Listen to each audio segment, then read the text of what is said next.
Ready? Start.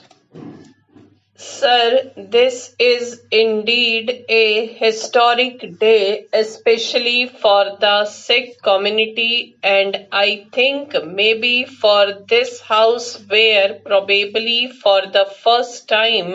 we will all be standing on the same side of the fence.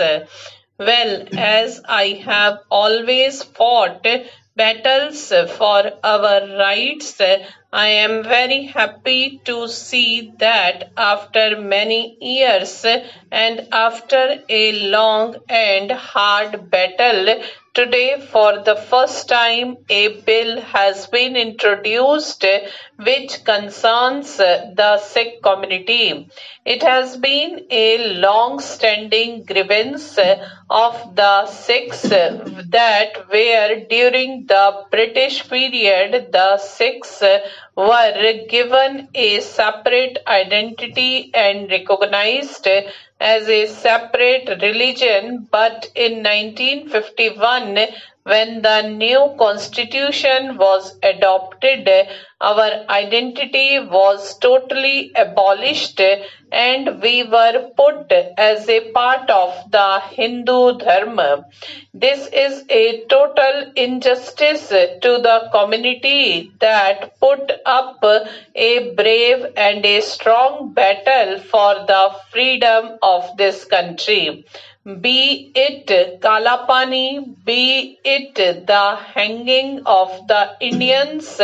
by the British,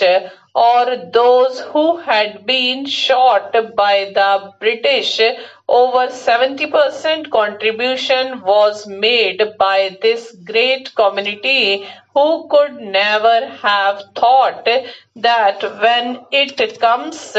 to getting their rights, every community, be it the Hindus, be it the Muslims, be it the Christians, be it the Parsis, be it the Jews, every religion would be given this right of having their marriages registered under their own act, except for that one strong and brave community who had put up the biggest struggle and the biggest fight to get freedom for this nation. So, with a heavy heart, I have to tell that whereas the Sikh community, which is a total separate religion, having a total separate identity, followed their own customs and ceremonies, because this is a religion which has been laid down by the great Guru Gobind Singh Ji in 1699 AD. For us, this was not a political issue but an extremely religious and emotional issue that we should be given our own identity and our marriages should be registered through our own act. It is because 3 million Sikhs living abroad, whenever they went abroad, they were asked to show their marriage certificates.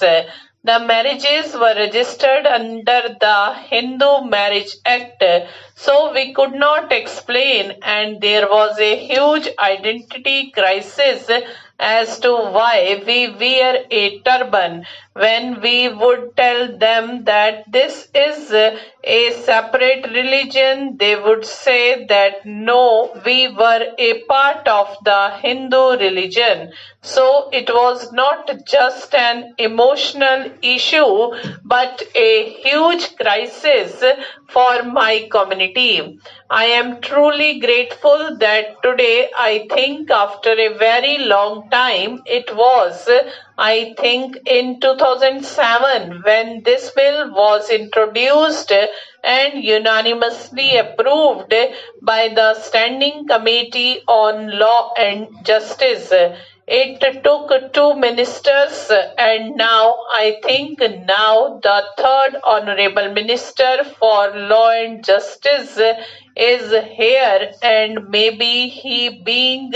from a minority community himself, he understood the pain and anguish of another minority community, and I, on behalf of my entire community, am truly grateful that finally we have managed to achieve what my community had been asking for a long time and pleading to allow our marriages to be registered under its own act, under the Anand Karaj Act,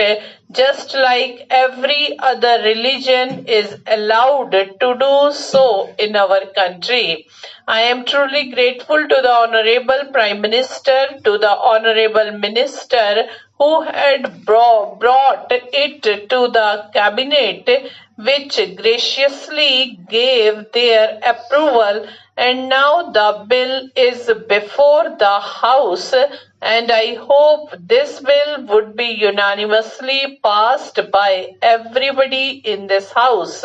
Sir, the truth is that if the Union Cabinet's decision is not amended, may further complicate the whole issue regarding Sikh marriages and would lead to more complications to the Sikh community. It is also true that instead of being elated, the need is to seriously evaluate and analyze the new development by the Sikh intelligentsia and the religious leaders. First of all, the views expressed by a majority of the political and religious leaders that the Anand Marriage Act was made redundant or inapplicable after the Indian independence in 1947 is totally wrong and without substance. My observations are based on the fact that after independence in the year 1949, the Indian government passed an enactment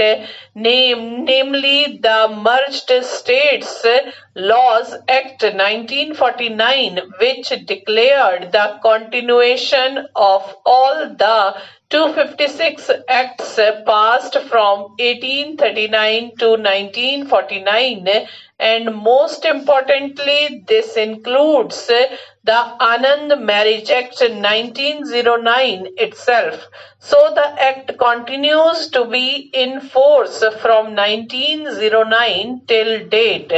The second argument which I would like to stress is that the Anand Marriage Act 1909 was also amended by the Legislature of India in 1959, which was enforced with effect from 1st February 1960. All these developments are proof of the fact that after passing of the Anand Marriage Act in 1909, it has never been annulled or made ineffective as claimed by most of the leaders and writers. Rather, it always remained in force in law. Stop.